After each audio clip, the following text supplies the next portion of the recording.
Hi, I'm Greg Bell from Guida Chiropractic. If you're doing a lot of swimming training and competing, it's very important to maintain the mobility of all the joints, the spine, and the flexibility of all the muscles. In this video today, I'm going to be highlighting some of the more important mobility exercises and stretches that I get all of our patients who are swimmers to do pre and also post training. So we'll be having them split up into different stretches. If you have any questions regarding any of the content that we're going to cover in the video today, feel free to email us at the office. We have all of these exercises printed out in a booklet, so if you want that, just give us a call and we'll make sure you have your hands on that. Enjoy.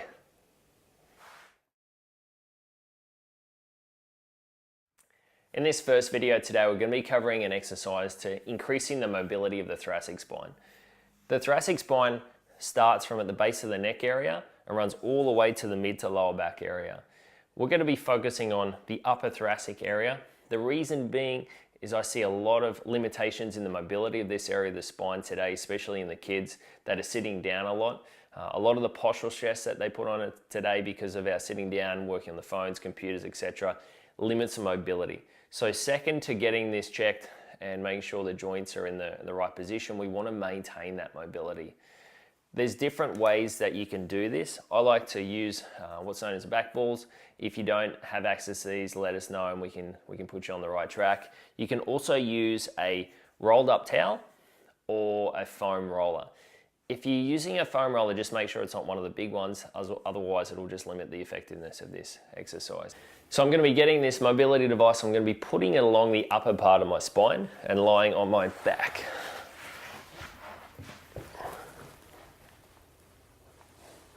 That's it. Now what I want to do is I want to bring my knees up, bend my knees, bring my heels up.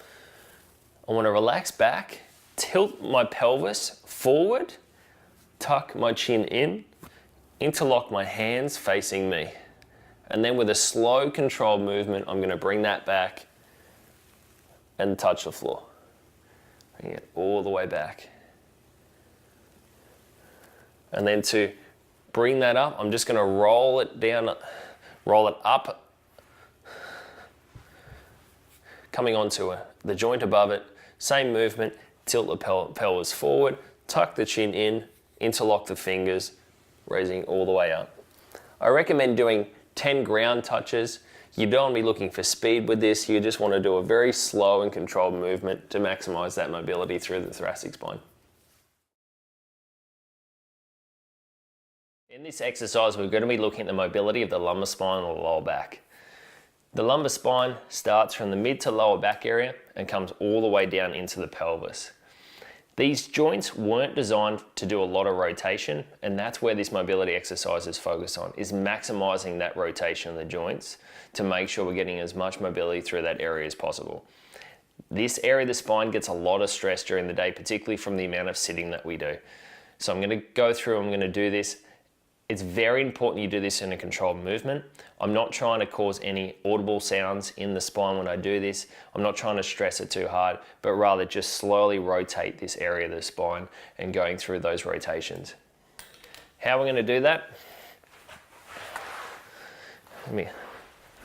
Lying on my back, I'm going to have my arms and shoulders pinned to the floor, straightening one leg, bending the other, and then I'm going to bring it slowly around and touch the floor with my leg.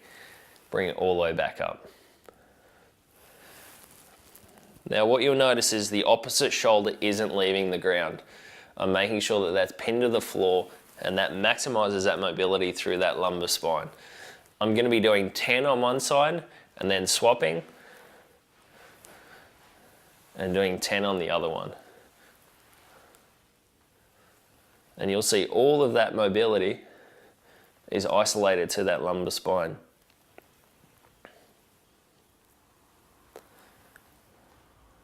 And then all the way down. As I said before, I don't want you to hold that. I don't want any pushing either side, and I don't want any cracking of the spine. It's very important that we just do this in a slow and controlled movement and isolating all of that mobility through this area of the spine.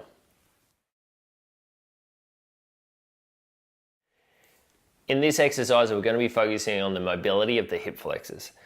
The hip flexor is attached to from the front of the lumbar spine, from the inside of the pelvis, and they join up and attach onto the top of the femur. If you're spending a lot of time sitting down, this is a muscle that's going to be very short. So if you're coming straight from school after sitting down all day straight into swimming training, this is an exercise that I really want you to be doing. Now, one thing to note with this exercise, it's an active stretch, not a stretch and hold. The first example I'm going to be doing is isolating the right hip flexor. I'm going to be bending the left knee, having the foot directly underneath the knee. I'm going to be interlocking my hands behind my head.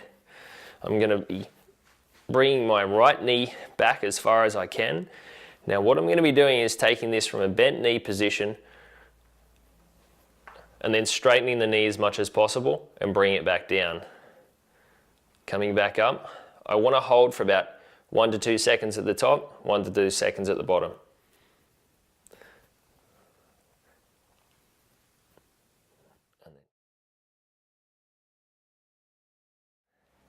One of the most common injuries that I see in swimmers is going to be coming from the shoulder joint, primarily rotator cuff injuries. In this exercise, I'm going to be going through and just showing a simple way to maximize the mobility of the shoulder joint. Unlike the femur or the hip joint, where it's the bones actually fitted into a socket, I want you to imagine the shoulder joint, it's kind of like a golf ball on a tee. You have all these supporting structures around it that do a lot of the work. If the mobility is not there, it's going to cause secondary injuries to those supporting structures. As I said, primarily into the rotator cuffs. What I'm seeing a lot of today is, as a result of the postural changes that are taking place, we're seeing a lot of internally rotated shoulders. And so from the side, instead of being in a neutral position like this, the shoulders are internally rotated. And this comes from just spending a lot of the time on phones, computers, sitting down and not maintaining that right posture. Where that causes problems is when the shoulder is internally rotated, it actually limits the range of motion. That's as far as I can come up without putting a tremendous amount of stress on the shoulder joint. Putting that in a neutral position, and I'm able to get full range of motion through that joint without putting any stress on it. If you're noticing that your shoulders are rolled in, the posture is coming forward, what's going to happen is when you swim, the same thing's going to take place, and it's going to put a lot of pressure on all the muscles around it and all the ligaments around it and eventually cause damage. If that's the case, definitely talk to me about that, because it's important that we isolate exactly what's causing that, what's the source of the problem, and really getting on top of it and correcting it. This exercise won't undo the shoulder rolling, but what it will do is it will maximize the mobility through that joint. You can do this in a couple of ways. A very simple way of doing it is using your towel. You can use a TheraBand for this, or you can use a pole. What I encourage people to do is to just grab corner to corner. The most important thing with this is you keep your hands facing you. So you don't want to hold the towel like this. You want to have palms in, keeping your arms straight at all times. Slowly bring your arms all the way up and externally rotating your shoulders and bringing them down, and then coming all the way forward. What you don't want to do is when you come back, you don't want to bend your shoulders down, right? Because that's going to really limit the effectiveness of this. As you get more mobility through that joint, you should be able to bring your hands in closer together. I'm going to bring them around, externally rotate, and as you can see, my elbow just starts to bend there, which means that I don't have them wide enough. If you feel any grinding sounds in the shoulder joint, bring your hands wider. In this stretch, we're going to be looking at stretching a muscle known as the subscapularis. The subscapularis is a muscle on the inside of the shoulder blade, so it gets a lot of work when you're swimming. You can do this with your bent down on your knees, or you can have something that's about waist height or a little bit higher. What I'm going to be doing is I'm going to be holding my arms up. I'm going to be arching my upper back up and then slowly bring my head and chest to the ground. Back up. Chest and head to the ground. Now this stretch can cause a little bit of pain on the tip of the shoulder joint, so you want to be very careful. If you're feeling that, just back off and take it easy.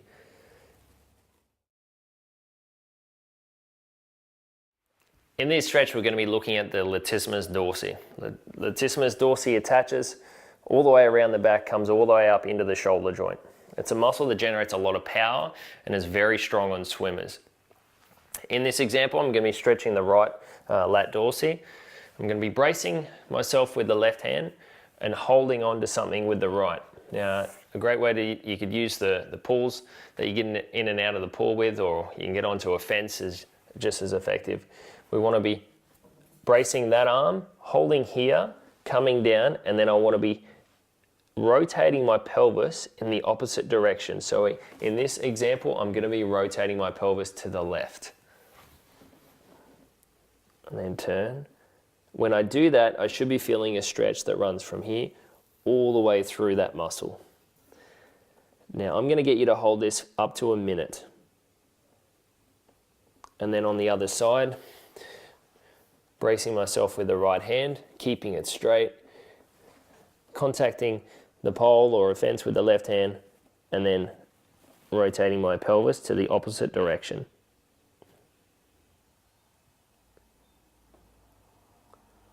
And relaxing that. It's a great one, and you'll feel it all the way through that. In this stretch, we're going to be looking at the quad muscles. The quad muscles attach at the top of the pelvis and they run down and they attach to the knee joints on either side.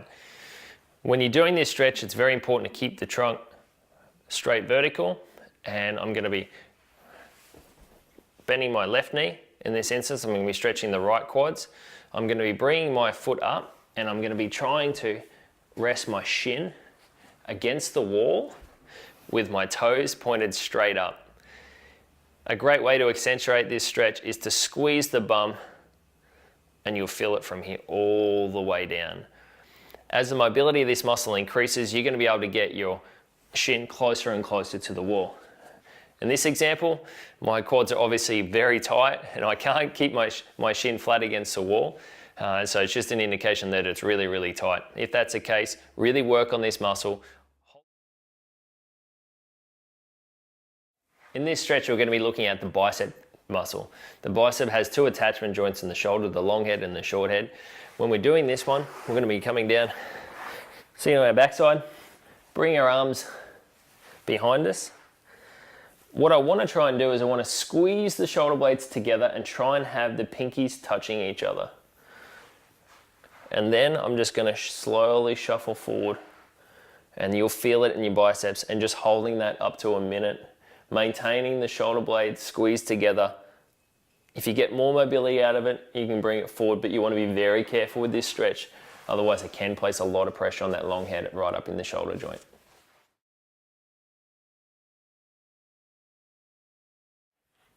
As I previously mentioned, shoulder injury is probably one of the most common things I see in swimmers. So in this exercise, we're looking at another mobility exercise that you can do to maximize the range of motion through the joint. This exercise looks at the posterior capsule of the shoulder. Now I must emphasize, this one can be quite challenging. Be mindful not to push it too hard and just take it very easy. As soon as you start feeling too much stress on the shoulder joint, back off and take it back. In this example, I'm going to be doing the right shoulder capsule. I'm going to be lying face down.